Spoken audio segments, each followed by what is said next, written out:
ഏതായാലും ഞാനിവിടെ നിന്ന് അധികം സംസാരിക്കുന്നില്ല. ഇപ്പോൾ ദില്ലിയിൽ നിന്ന് നമ്മളോടൊപ്പം ശരത്തും വിഷ്ണുവും ജിൽബിയും ഒക്കെ തത്സമയം ചേരുകയാണ്. ഈ മഹാസമരത്തിന്റെ സമഗ്രമായ വിവരങ്ങളിലേക്ക് ദില്ലിയിലേക്ക് നമുക്ക് പോകേണ്ടതുണ്ട്. ഓരോ നിമിഷവും സമരത്തിന്റെ വാർത്തകൾ പ്രേക്ഷകരിലേക്ക് ഞങ്ങൾ പങ്കുവച്ചുകൊണ്ടേയിരിക്കും. Sarath, good morning. Jilbi, Vishnu, good morning. അപ്പൊ എന്താ സിബിക്ക് ഗുഡ് മോർണിംഗ് ഇല്ലേ? സിബി ഉണ്ടോ? അപ്പോൾ സിബിക്കും ഗുഡ് മോർണിംഗ്. സിബിക്ക് ഗുഡ് മോർണിംഗ് മനു പറയത്തില്ല. Sibi, Vishnu, Jilbi, good morning. Good morning. നമ്മളൊരു വലിയ സംഘം തയ്യാറാണ്. ഒരു പക്ഷേ ഒരു മഹാസമരത്തിന് സാക്ഷികളാകാൻ പോവുകയാണ്.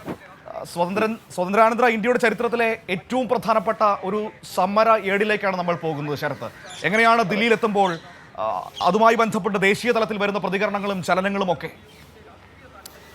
മനു, ഏതായാലും ദില്ലിയുടെ നമ്മൾ രാവിലെ ഗുഡ് മോർണിംഗ് കേരളത്തിലൊക്കെ ഇവരൊക്കെ കൊടും തണുപ്പിൽ നിൽക്കുന്ന, അതിശൈത്യത്തിൽ നിൽക്കുന്ന ഒരു സമയമാണ് കണ്ടുപോകുന്നിരുന്നത്. ഇപ്പോൾ ഏതായാലും അതിന് വലിയൊരു മാറ്റം വന്നിട്ടുണ്ട്. എന്നാലും കാര്യമായ തണുപ്പുണ്ട്. ജിൽബിയെ കണ്ടാൽ അറിയാം ഇവിടുത്തെ ഒരു തണുപ്പിൻ്റെ ഒരു, അതോ ഇനി ജിൽബി സ്ഥിരം ഇങ്ങനെയാണോ എന്ന് എനിക്കറിയത്തില്ല. വളരെ ഒരു തണുപ്പ് കാലത്തിൻ്റെ പൂർണ്ണമായിട്ടുള്ള സജ്ജമായ നിലയിൽ ജിൽബിയുണ്ട്. മൈക്കില്ലാതെ പറഞ്ഞ പറ്റില്ല. ജിൽബി തണുപ്പോലെ കഴിഞ്ഞ പിന്നെ അങ്ങനെയാണ്, തണുപ്പെന്ന് എഴുതി കാണിച്ചാൽ മതി അല്ലേ? അപ്പോൾ ഇതാ അങ്ങനെ. പക്ഷേ എൻ്റെ പൊന്നടാവേ, ഇതിലേക്ക് വന്നിറങ്ങിയപ്പോൾ നല്ല തണുപ്പായിരുന്നു. അല്ല, അപ്പൊ എനിക്കൊരു കാര്യം പറയാനുണ്ട്. ഇനി ഈ ഡെസ്കിൽ തിരിച്ചു വന്നിട്ടേ, ഇനി ഡെസ്കിലോട്ട് തിരിച്ചു വന്നിട്ട് ആ ദില്ലിക്കാർ ലൈവ് തരാൻ വൈകുന്നു എന്ന് പറഞ്ഞ് രാവിലെ ബഹളം വെച്ച വിവരം അറിയും. പക്ഷെ നിനക്കൊരു കാര്യം മനസ്സിലായില്ലേ? രാവിലെ 7 മണിക്ക് ഒരു ലൈവ് ഇപ്പം തരുന്നില്ലേ?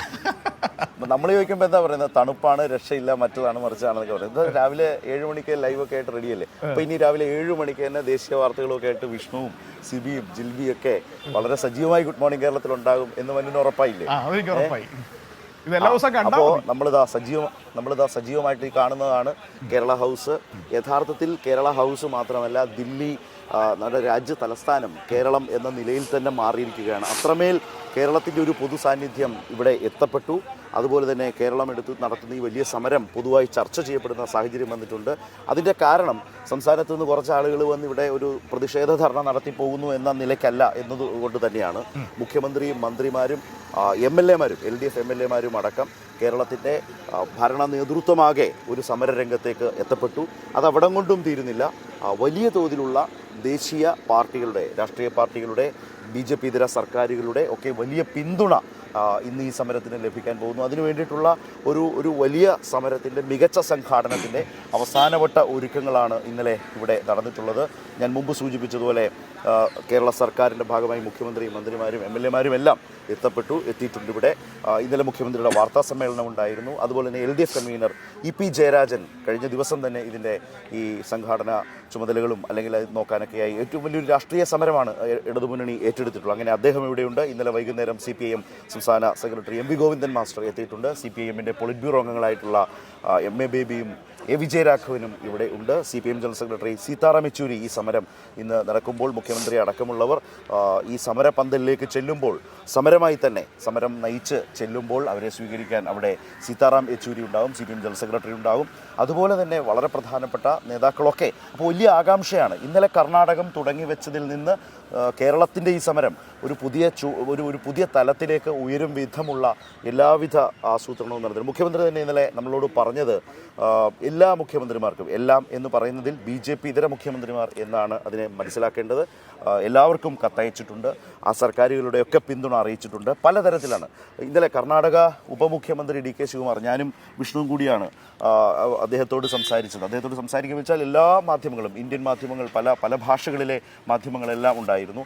കർണാടകം നേരിടുന്ന കടുത്ത വിവേചനത്തെക്കുറിച്ച് വളരെ രോഷാകുലനായി അദ്ദേഹം സംസാരിക്കുന്നതിന് ഇടയിൽ സംസാരിച്ചു കഴിഞ്ഞപ്പോൾ ഇതുതന്നെയല്ലേ കേരളവും മുന്നോട്ട് വെക്കുന്ന പ്രശ്നം എന്ന നിലയിൽ ഞങ്ങൾ അദ്ദേഹത്തെ ഓർമ്മിപ്പിക്കുകയും ചോദിക്കുകയും ചെയ്തൊരു ഘട്ടത്തിൽ അദ്ദേഹത്തിൽ നിന്ന് വളരെ ശക്തമായിട്ടുള്ള പ്രതികരണമാണ് ഉണ്ടായിട്ടുള്ളത്. എന്തുകൊണ്ട് കേരളത്തിൻ്റെ സമരത്തെ പിന്തുണയ്ക്കാതിരിക്കണം എന്നാണ് ചോദിച്ചത്. അസമത്വത്തിനെതിരെ ആര് പോരാടിയാലും ഞങ്ങളുടെ തൊട്ടയൽപ്പക്കമാണ് കേരളം, അതുപോലെ തന്നെ ഇന്ത്യൻ എക്കണോമിക്ക് ഏറ്റവും വലിയ സംഭാവന ചെയ്യുന്ന ഒരു സംസ്ഥാനമാണ് കേരളം എന്നൊക്കെ പറഞ്ഞുകൊണ്ടാണ് അദ്ദേഹം കേരളത്തിൻ്റെ ഈ പൊതുവികാരത്തെ, മുഖ്യമന്ത്രി പറഞ്ഞ പോലെ അദ്ദേഹം ഒരു കാര്യം കൂടി അപ്പോൾ പറഞ്ഞു സിബി, അതായത് കേരള മുഖ്യമന്ത്രിയുടെ കത്ത് ഞങ്ങളുടെ മുഖ്യമന്ത്രി സിദ്ധാരാമയ്യക്ക് ലഭിച്ചിട്ടുണ്ട് എന്ന് പറഞ്ഞുകൊണ്ട് അതിനെ ആദരവോടെ അതിനെ എൻഡോഴ്സ് ചെയ്തുകൊണ്ടാണ് അദ്ദേഹം പറഞ്ഞത്. ഇപ്പോൾ നിയമസഭാ സമ്മേളനം നടക്കുന്ന സമയമാണ്, അവിടെ നിന്നാണ് ഞങ്ങളുടെ ഈ സമരത്തിലേക്ക് വന്നത്, അതുകൊണ്ട് തന്നെ ഞങ്ങൾ തിരിച്ചതിലേക്ക് പോകുന്നു.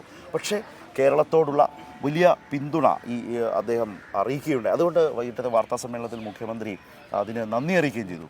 കർണാടകത്തിലെ കോൺഗ്രസ് നേതാക്കൾക്ക് കേരളത്തിന് പ്രത്യേക നന്ദി അറിയിക്കുന്നു എന്ന് മുഖ്യമന്ത്രി പറയുകയും ചെയ്തു. മനു, അങ്ങനെ ഇതിൻ്റെ ഒരു സംഘാടനം, നമ്മൾ വിഷയം ഇതിനോടകം ഒരുപാട് ചർച്ച ചെയ്തു, ഇനിയും നമ്മൾ സംസാരിക്കുമ്പോഴെല്ലാം അത് വരും. പക്ഷേ കേരളം ദില്ലിയിൽ വന്ന് ഒരു ദേശീയ സമരം നടത്തുകയാണ്. രാജ്യത്തിൻ്റെ ഭരണകൂടം മനസ്സിലാക്കണം, അതിൽ കേരളം ഒറ്റയ്ക്കല്ല എന്നുള്ളതാണ് ഇന്ന് യഥാർത്ഥത്തിൽ കാണാൻ പോകുന്ന ഏറ്റവും വലിയ സവിശേഷത എന്ന് തുടക്കത്തിൽ തന്നെ പറഞ്ഞു പോകേണ്ടതുണ്ട് മനു.